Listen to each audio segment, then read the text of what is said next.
Iranian authorities denounced Israeli attacks against civilian targets, this time against the Al-Farabi hospital in the west and the Iranian radio and television headquarters in Tehran.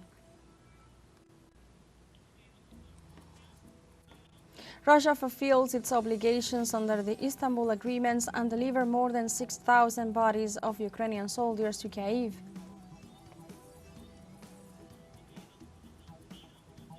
In the United States, President Donald Trump orders to escalate deportations and focus on so-called sanctuary cities amid growing protest against his policies.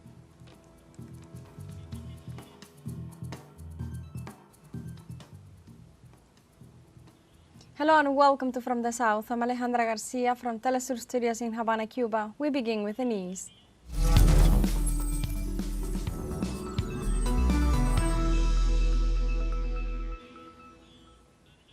Iranian government denounces Israel for launching new threats and attacks against civilian targets, this time against the Al-Farabi hospital in the city of Kermanshah in the west of the country. Authorities reported that the Israeli attack led to the activation of the air defense system following the bombing of the military base in the Kermanshah region. The Iranian government warned that its attacks have only been against Israeli military bases, that it has not attacked residential areas, but if the Zionists continue their assault, they will give an immediate and forceful response, as Israel has caused at least 224 deaths and 1,277 injuries, most of them women and children.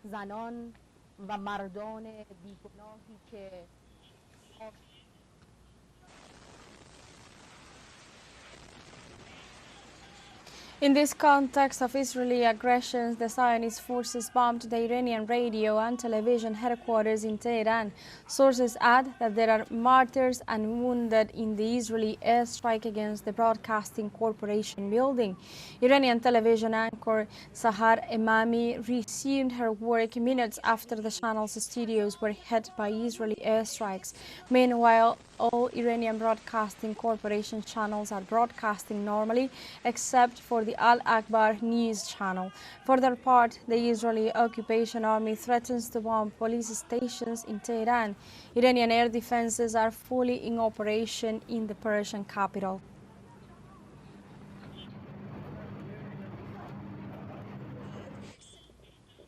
Meanwhile, Iranian missiles hit the power plant in the Israeli region of Haifa, causing an extensive blackout in central areas of its illegally occupied territories. The strike took place as part of Iran's response to the escalating aggression by Tel Aviv against the Persian country.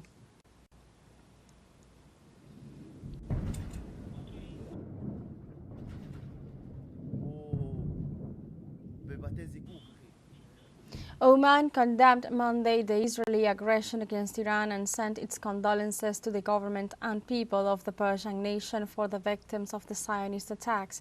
The expressions of sympathy were issued by the Sultan of the nation, Haytham bin Tariq, who reiterated the importance of returning to negotiations, dialogue and mutual understanding to curb the escalation of violence. The Oman leader reaffirmed its country's commitment to the resolution of the conflict through political, diplomatic and peaceful means.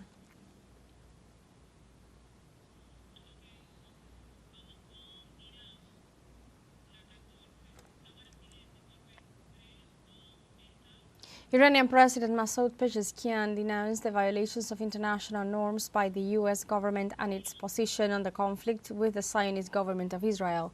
The Iranian leader reiterated that they did not want war and did not start it, also emphasizing that they are always open to dialogue and negotiations. He also stressed that his country is not developing nuclear weapons and that as a sovereign nation, it has the right to use nuclear energy for research and peaceful purposes for the benefit of its society and not to suffer loss or life or property.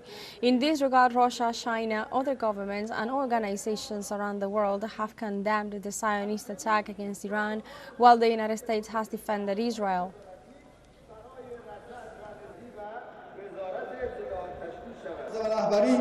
ما نبودیم که از When they say that Iran should not acquire nuclear weapons, we have no intention of acquiring them. We have the right to enjoy nuclear energy and research that benefits this society. No one has the right to take this right away from the system or the Islamic Republic, and we are strong enough to defend it, and we do not fear any power when it comes to its realization. We have forged brotherly ties with all Islamic countries, all of which are our brothers. Today, most of them, and perhaps all of them, are on our side. They are with us. I believe that the United States is talking nonsense and using the power that exists in Iraq, contrary to all international laws, to allow Israel to attack and invade our country from there. We did not seek war.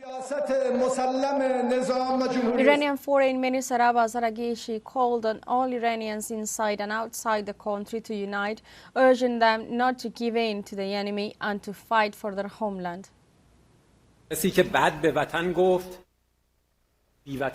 In a situation where our beloved country is on the verge of attack, massacre, and war, Iranians, both inside and outside the country, stand united in defense of their homeland. But amidst this, people with Iranian surnames who speak Farsi have been born in this very land. And it is here that they have become famous. They have praised themselves in front of the enemy. I would like to hear your message for these people. Anyone who speaks ill of their country is a traitor, as is anyone who does not fight for their country. Thank you. In Iran, the health ministry announced that 70 women and children died in 3 recent Israeli attacks in Tehran. Authorities added that with this new information, the number of people killed by the Tel Aviv's strikes since the start of its hostilities against Iran now stands at 224. It is notable that 90% of those killed are civilians following the Zionist attacks on residential areas. They emphasize that at least 10 of the fatalities are scientists and staff from nuclear energy facilities, and 3 are high-ranking officers in the Iranian army. The hostilities carried out by the Zionist entity since last Friday have affected at least 18 Iranian provinces.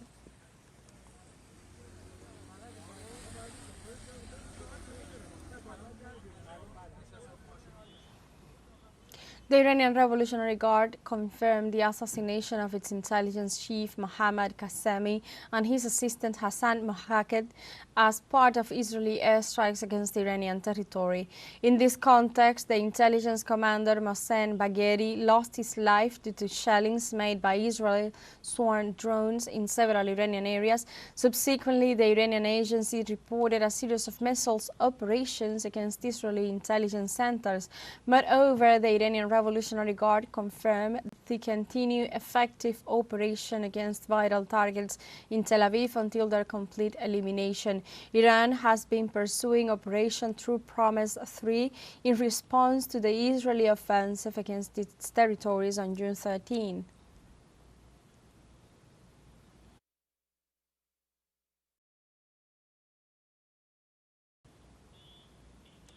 The Iranian government could decide to leave the Nuclear Non-Proliferation Treaty following some nuclear signatories, as Israel had violated it by having attacked 3 nuclear facilities of Iran. Foreign Ministry spokesperson Ismail Baghei announced that the parliament is preparing a bill to endorse their exit. In this regard, Baghei highlighted that Tehran has been always opposed to the development of nuclear weapons. Meanwhile, President Masoud Pezeshkian reaffirmed the nation would defend its inalienable right to harness nuclear energy for peaceful purposes. Furthermore, the leader denounced that the United States resorted to intimidation as Washington allowed Israel to strike. The authority further underscored both states violated international regulations. In addition, he remarked Iran has never looked for nor initiated a war.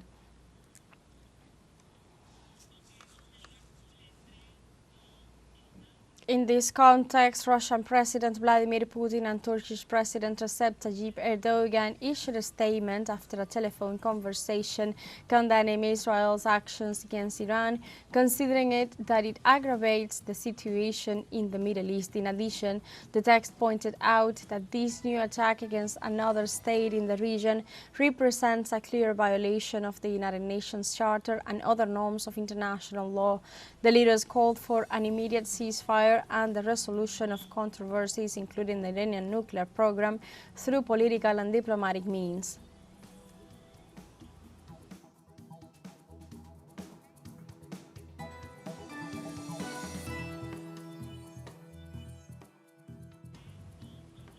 Doctors Without Borders urge European Union leaders to persuade Israel to stop the siege of Gaza.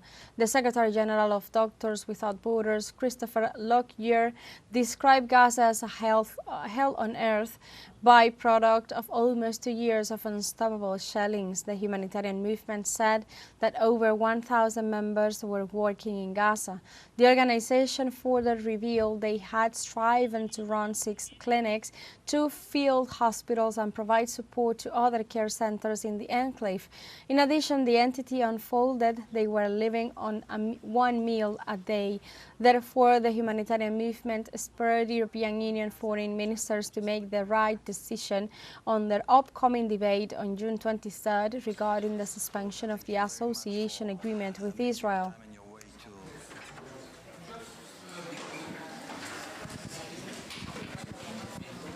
Brussels today to deliver an open letter with a clear message to leaders of the European Union ahead of next week's Foreign Affairs and European Councils. Our message to the leaders is simple. We urge you to use all political, economic and diplomatic tools to exert real pressure on Israel to stop the carnage in Gaza and to allow unhindered humanitarian aid. Healthcare staff in Gaza is operating beyond the limits of human endurance. And they themselves, as it was said, they have been displaced several times. They need to leave the medical activities to take care of their family. They have lived a total disruption of their normal life and of their social and supportive network. The mental health toll on our staff is heavy and on everybody. In the last 2 months, we have seen at least 3 of our staff that have to be admitted to the hospital, and they become patients themselves. And this is not sustainable. This is not human. So we really call for action now. We need humanitarian aid to enter Gaza. Now we need this to stop.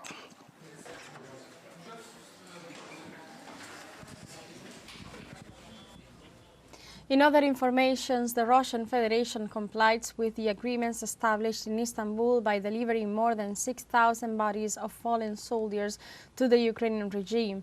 The head of negotiations on behalf of Russia, Vladimir Medinsky, said that Moscow received a total of 78 bodies of Russian soldiers from Kyiv. Medinsky indicated that the exchange of prisoners of war continues, along with the exchange of seriously wounded soldiers on the front lines. Russia and Ukraine reached a humanitarian agreement during talks held in Istanbul on June 2nd.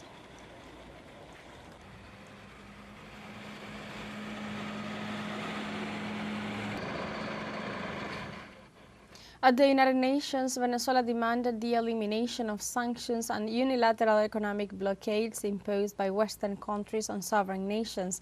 During his speech, Venezuela's Foreign Minister Ivan Hill recalled that the coercive and illegal measures imposed by the United States and its allies only serve to generate economic instability and heighten political tensions in the region. The diplomat also noted that the Venezuelan people are subject to over 1,000 US and European sanctions, resulting in economic losses exceeding $640 billion US. Hill also expressed solidarity with Cuba, which is affected by US blockades, and demanded that Washington remove the Caribbean nation from the list of countries allegedly promoting terrorism.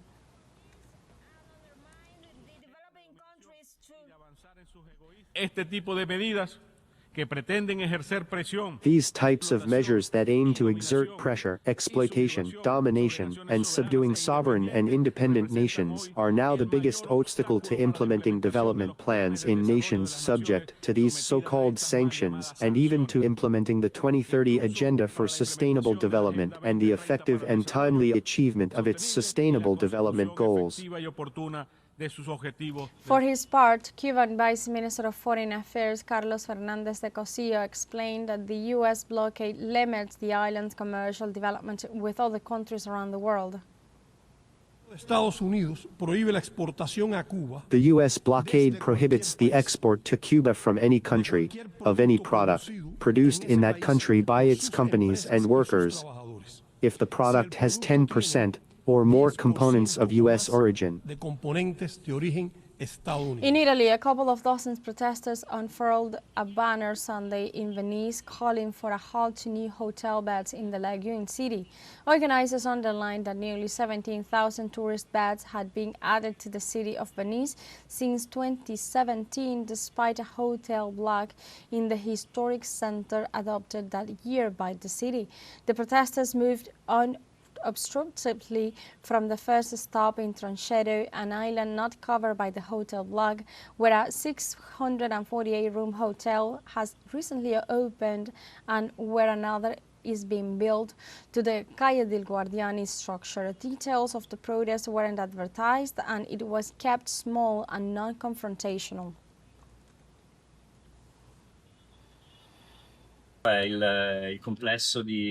This is the Calle dei Guardiani complex that was taken over by Delta Real Estate. When it was taken over, there were 18 apartments inside. It had also been a public housing complex in the past. Then it had several changes of ownership. Delta Real Estate took it over and evicted the last remaining resident tenants, among other things, starting renovation work while the elderly residents were still inside. From 18 apartments, they took over 33 units, all for tourist rentals. This is the first Hampton by Hilton chain hotel to open, 648 beds on an island that was one of the few places of potential urban transformation and could have hosted investment to implement services for residents, which the city notoriously lacks. And now we have a short break coming up, but don't go away, we'll be right back.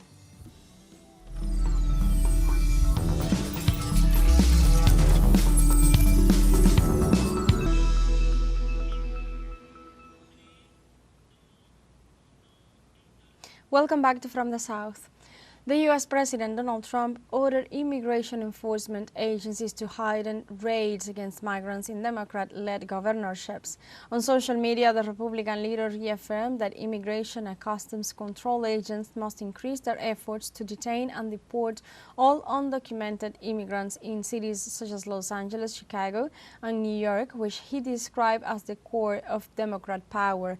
The main goal of such anti-immigrant policy has been to accomplish executing the largest mass deportation program in the history of the United States. In this regard, President Trump noted the deployment of border patrols and law enforcement agents on urban cities to repress the likely outburst of rallies against anti-immigration actions.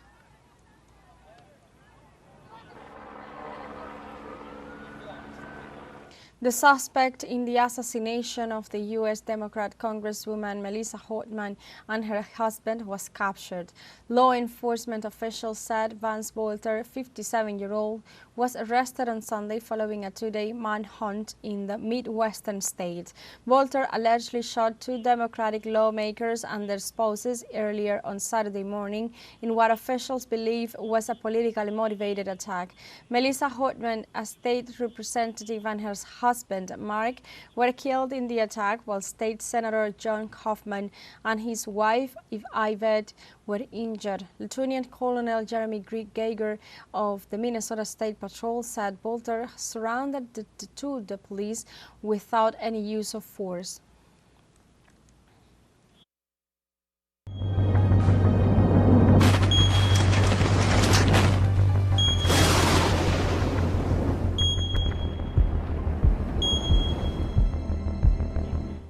5 people were killed and 3 went missing in northwestern Virginia when flash floods caused by heavy rain hit the United States.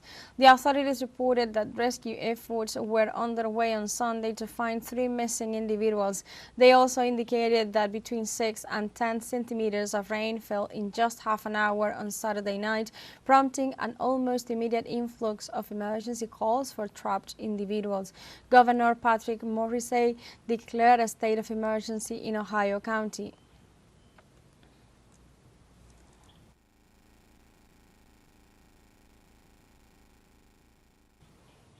Thousands of people marched in Colombia's main cities on Sunday, rally against the attack on right-wing presidential pre-candidate Miguel Uribe Turbay, who is hospitalized in an intensive care unit.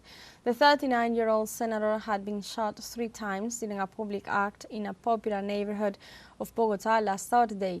The demonstration also spoke out against the recent escalation of violence in several regions as a result of criminal groups outside the law, which left at least 8 people dead and more than 80 wounded in the southwest of the country. Police have already arrested 3 people allegedly involved in the crime.